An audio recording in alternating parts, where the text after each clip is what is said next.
नमस्कार, ये है ऑडियो स्टोरीज जहां कहानियों, विचारों और आवाज के जरिए मिलती है प्रेरणा और शांति। अगर आप मोटिवेशन और स्पिरिचुअलिटी से जुड़ना चाहते हैं तो इस सफर में हमारे साथ बने रहिए और ऑडियो स्टोरीज को सब्सक्राइब जरूर कीजिए। तो आज की इस गहन चर्चा की शुरुआत करते हैं। हमारे सामने है श्रीमद् भागवत महापुराण के कुछ अंश।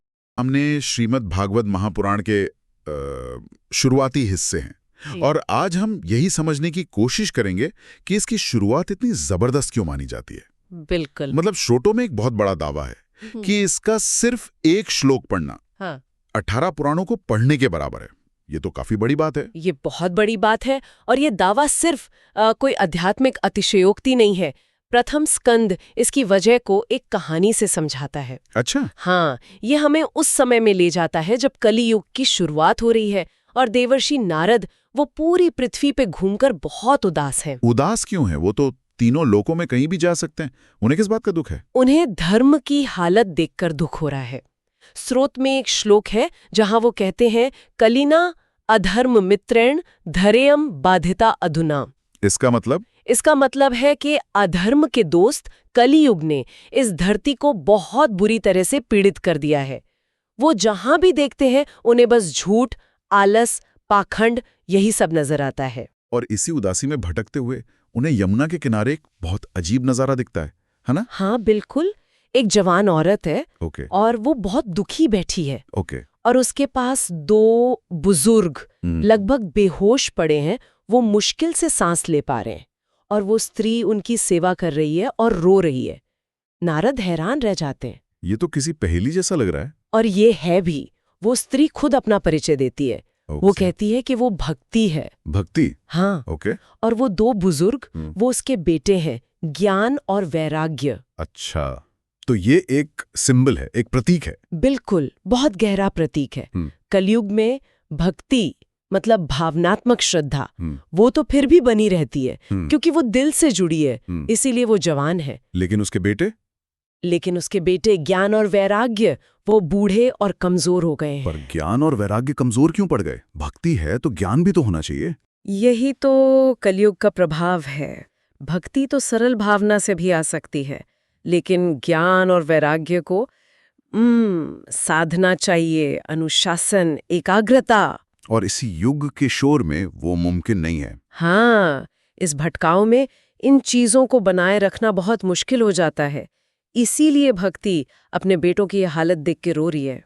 तो फिर इस समस्या का समाधान क्या है? नारद कुछ करते हैं? नारद उपाय पूछते हैं और तभी एक आकाशवाणी होती है जो कहती है कि इसका सिर्फ एक ही उपाय है। क्या? ज्ञान यज्ञ, यानी श्रीमद् भागवत की कथा सुनाना।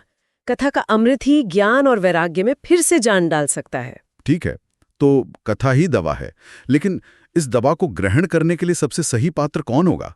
मतलब कोई ऐसा जिसके पास दुनिया की किसी और चीज के बारे में सोचने का समय न हो। आपने बिल्कुल सही सवाल पूछा और यहीं पर कहानी का दूसरा हिस्सा शुरू होता है जो हमें मिलवाता है आदर्श श्रोता से। राजा परीक्षित। जी, राजा परीक्षित। एक ऋषि के श्राप के कारण राजा परीक्षित को पता चलता है कि ठीक 7 दिन बाद एक सर्प के काटने से उनकी मृत्यु निश्चित है। एक मिनट, एक राजा जिसे पता है कि वो 7 दिन में मरने वाला है, वो किसी वैद्य या तांत्रिक को क्यों नहीं ढूंढता? सही बात है। वो अपना सारा राजपाट, परिवार, सब कुछ छोड़कर बस एक कहानी सुनने के लिए बैठ जाते हैं। आज के हिसाब से तो ये बहुत अजीब फैसला लगता है। अजीब इसलिए लगता है क्योंकि हम जीवन को लंबा करने के बारे में सोचते हैं, उसकी गहराई के बारे में नहीं।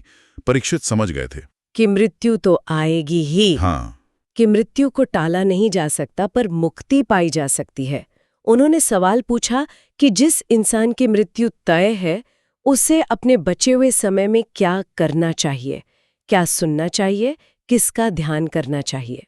तो उनका फैसला ये दिखाता है कि जब समय बिल्कुल सीमित हो तो प्राथमिकताएं कैसे बदल जाती हैं। बिल्कुल, तब भौतिक उपाय नहीं बल्कि आध्यात्मिक ज्ञान सबसे जरूरी हो जाता है। एक तरफ कलयुग की निराशा और दूसरी तरफ कथा की आशा, और परीक्षित का किरदार इन दोनों को जोड़ता है। बिल्कुल। प्रथम स्कंद समस्या भी बताता है, भक्ति का दुख, ज्ञान का क्षय और समाधान भी देता है, भगवान की कथा और कथा सुनाने की तात्कालिकता भी पैदा करता है।